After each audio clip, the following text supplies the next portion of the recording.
Bem, gente, vamos começar agora falando sobre custos de estoque. Perante a necessidade de se armazenar estoques na empresa, nós temos a terrível consequência dos custos. E eu vou classificar aqui para vocês esses custos em três grandes áreas.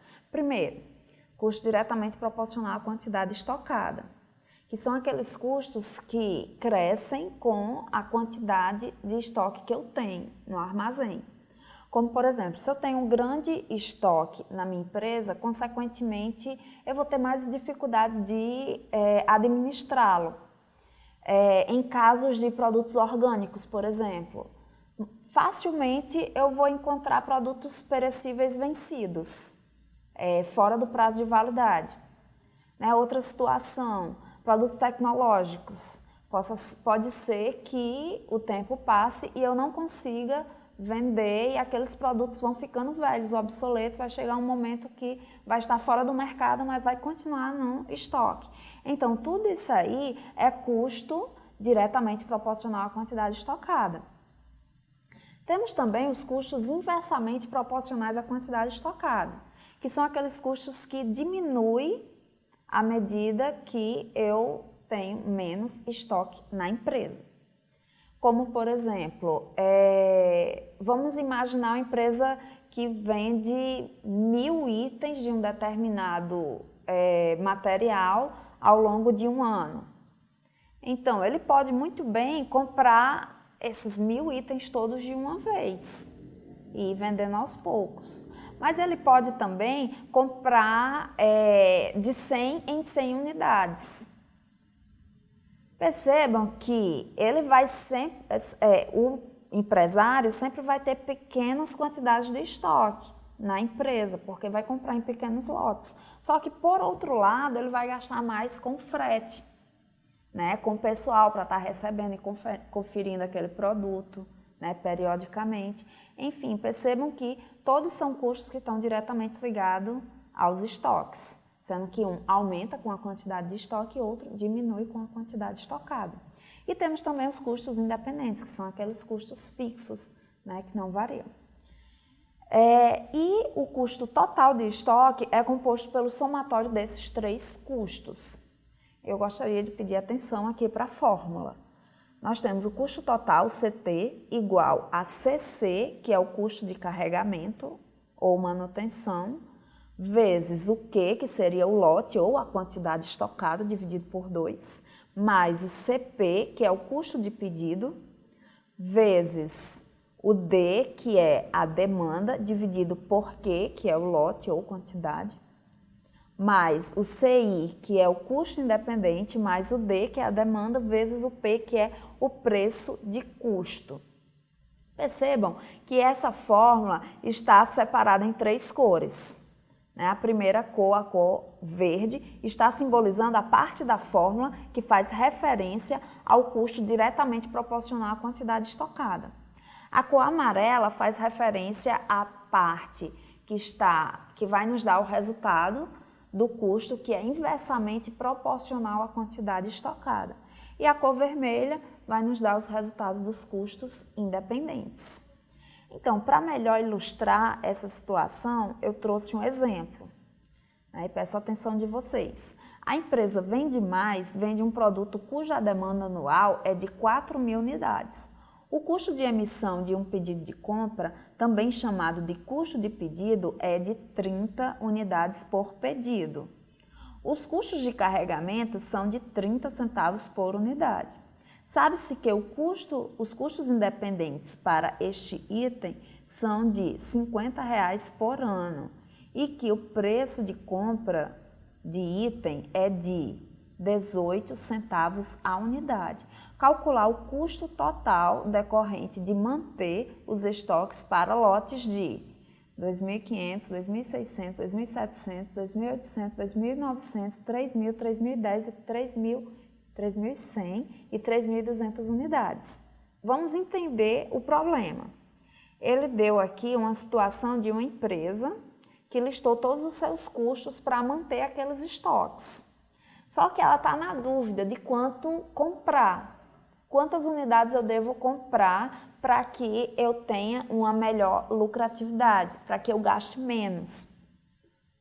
Então, vamos colocar todos os valores aqui.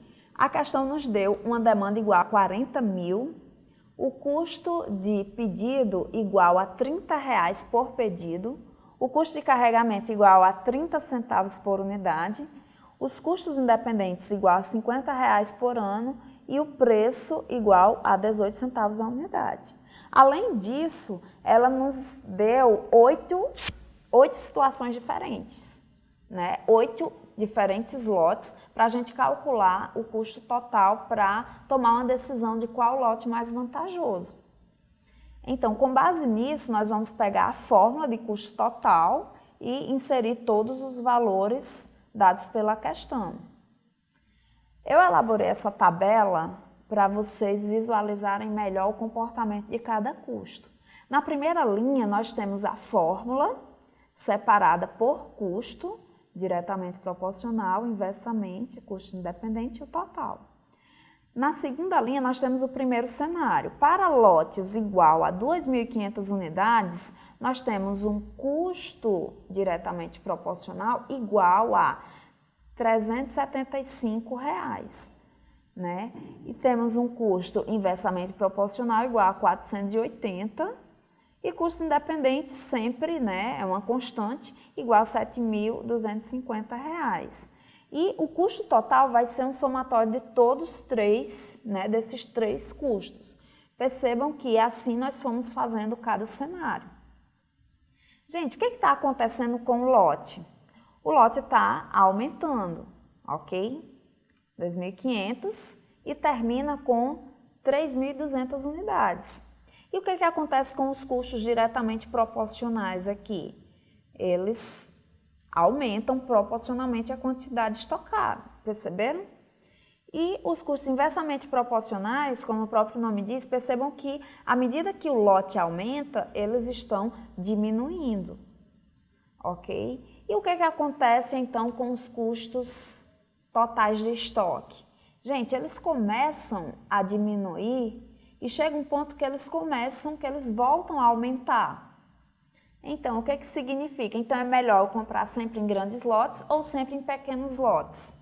Vai depender da situação, vai depender do equilíbrio que eu vou ter entre os custos diretamente e inversamente proporcionais. Então, nosso objetivo é diminuir ao máximo o custo, não é? Então, vamos sempre buscar o lote econômico de compra, que vai ser o lote em que vai me dar um equilíbrio entre esses dois custos que nós estudamos. Aí sim, eu vou ter um custo total de estoque menor possível. Eu vou utilizar a seguinte fórmula para calcular o custo, o lote econômico de compra, né? Seria a raiz quadrada de 2 vezes o custo de preparação vezes a demanda dividido pelo custo de carregamento. Lembrando que o custo de carregamento é igual ao custo de armazenagem mais a taxa vezes o preço, a taxa de juros. Ok? Vamos para o exemplo. Vamos determinar agora o lote econômico de compra do exemplo anterior, de quanto que seria, né, o meu melhor lote. Temos aqui a demanda igual a 40 mil, né, resgatando os valores do problema anterior para inserir na forma do lote econômico de compra. Nós temos a demanda igual a 40 mil, o custo de preparação é igual a R$30, o custo de carregamento 30 centavos, os custos independentes R$50 e o preço 18 centavos.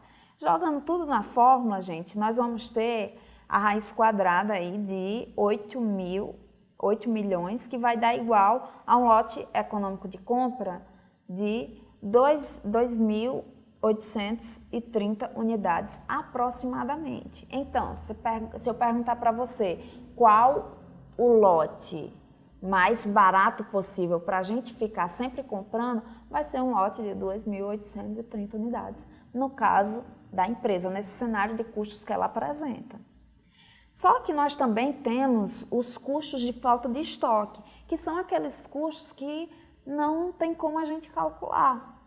aqueles custos que dependem do comportamento da demanda, porque o estoque ele está na empresa para atender essa demanda, mas pode acontecer da gente não conseguir atender essa demanda. E essa demanda pode se comportar de forma inesperada, né? A gente nunca vai saber quanto que a gente custou para a empresa o atendimento, o não atendimento àquele cliente. Porque aquele cliente pode ficar insatisfeito e fazer um marketing negativo da empresa para muitas pessoas. E isso pode causar uma série de prejuízos para a empresa. Partindo agora para os níveis de estoque, nós temos alguns modelos de reposição aos quais eu gostaria de destacar dois, né, que é o modelo de reposição contínua e o modelo de reposição periódica. Então, vamos começar pelo modelo de reposição periódica, que é quando nós temos já pré-estabelecida uma data para efetivarmos nossas compras com o nosso fornecedor. Como, por exemplo, no supermercado. Todo início de mês, quando nós vamos ao supermercado, nós encontramos frutas e legumes novos, recém-chegados na empresa. Por quê? Porque o supermercado já programa com o fornecedor de estar recebendo aquele lote naquela data. Então, perceba que o período de fazer o pedido vai ser sempre igual, porém o lote vai ser variado.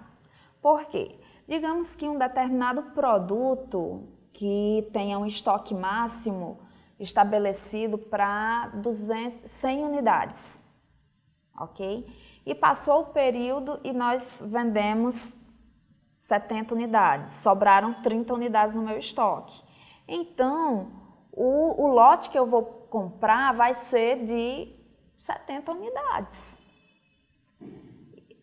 E percebam que as vendas elas vão variar ao longo do tempo. Vai ter momentos que eu só vou precisar comprar 50 unidades para chegar ao meu estoque máximo. Então, a regra dentro desse modelo é períodos fixos para a compra e quantidades variadas. Já no modelo de reposição contínua, nós temos o contrário, período variado e lote fixo.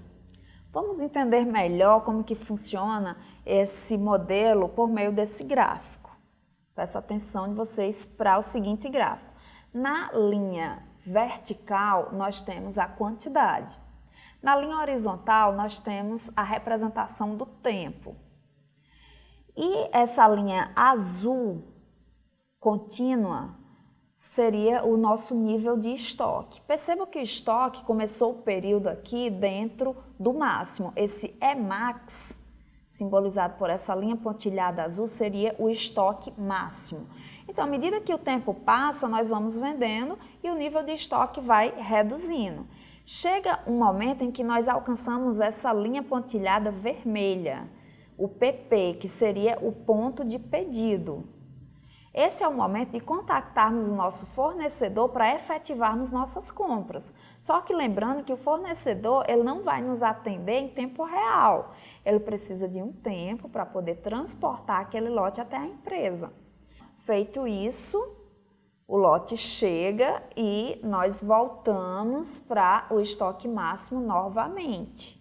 Perceba que quando chega no ponto de pedido, o nível de estoque continua baixando até a chegada do novo lote. E perceba que, por fim, nós temos essa linha contínua vermelha, que é o ES, que é o estoque de segurança. Gente, o estoque de segurança vai ser aquele estoque que eu vou estabelecer para a empresa para que nós nos previnamos contra um comportamento inesperado do nosso consumidor ou um atraso do nosso fornecedor. Então, ele serve para proteger a empresa em termos de quantidade de estoque para essas eventualidades. E o nosso lote vai ser sempre baseado no lote econômico de compra, que vai ser sempre a diferença entre o estoque de segurança para alcançar o estoque máximo. ok? Então, perceba que, em geral, a quantidade a ser pedida vai ser sempre a mesma e o tempo vai ser variado porque vai depender do momento em que o estoque alcançar o nível do tempo de pedido, do ponto de pedido. Bem, gente, por fim, nós temos aqui o MRP e o MPS, que são software especializados dentro da área de materiais e produção, que servem justamente para fazer todo esse trabalho de previsão e necessidade de compra e planejamento de produção, para que a empresa possa trabalhar de forma mais eficaz possível.